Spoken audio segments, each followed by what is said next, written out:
Well, welcome to our Tuesday morning devotions. We're continuing to meditate on the cross. This morning we're going to ask a question perhaps that you've wanted an answer to for a very long time. Who exactly killed Jesus? The cross, of course, was a place of execution, as we were reminded yesterday. But who were the executioners? History is made up of all sorts of legends around people who have acted as executioners. Some of them have a chilling reputation for brutality and nicknames to match. But who did this terrible act of crucifying Jesus? Who is responsible for the death of this innocent man, as we know him to be?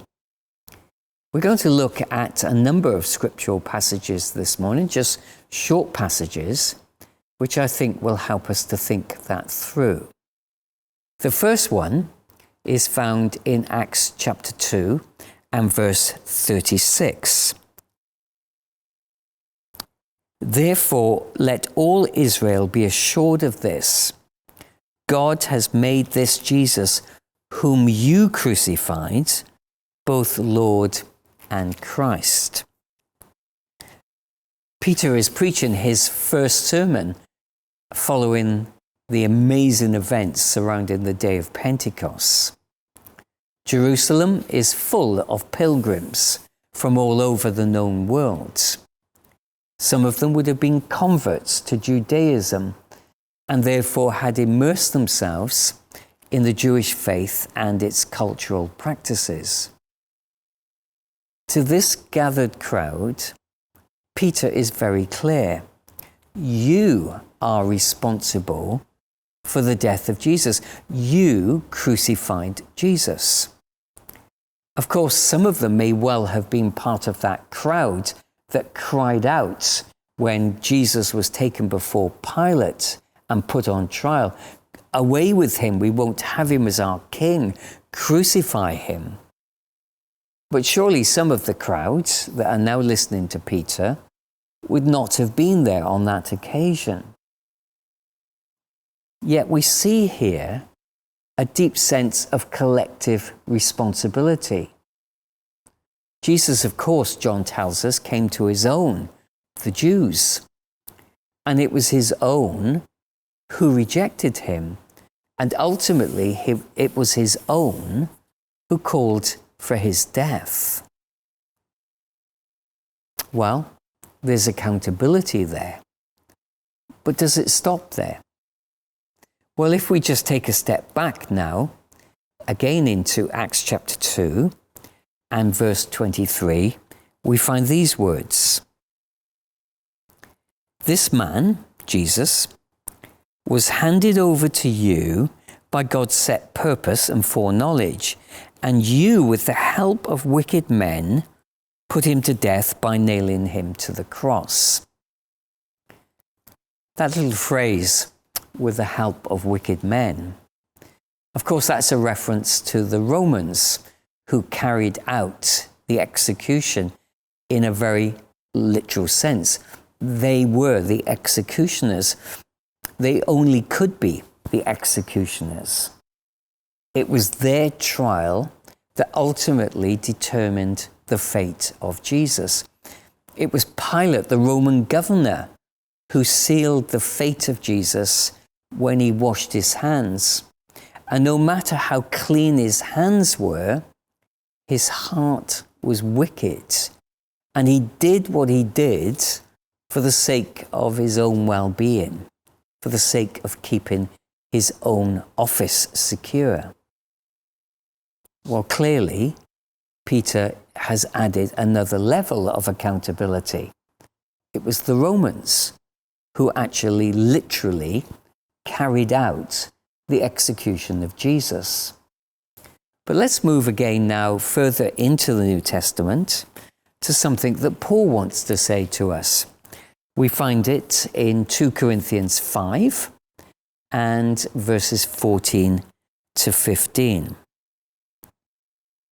For Christ's love compels us, because we are convinced that one died for all, and therefore all died. And he died for all, that those who live should no longer live for themselves, but for him who died for them and was raised to life again.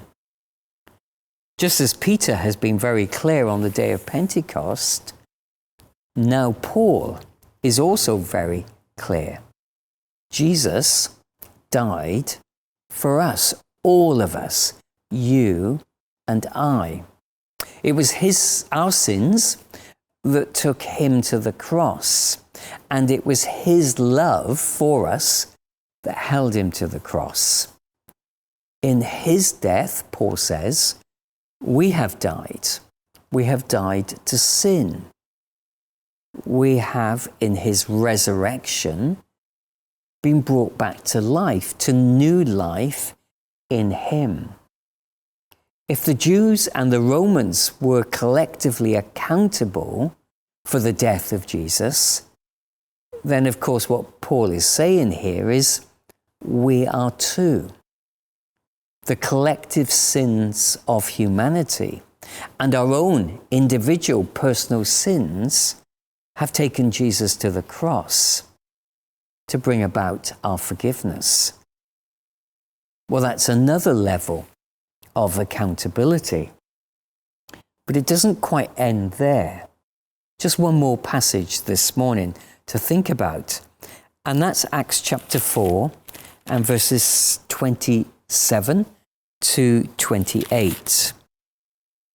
Indeed, Herod and Pontius Pilate met together with the Gentiles and the people of Israel in this city to conspire against your holy servant Jesus, whom you anointed.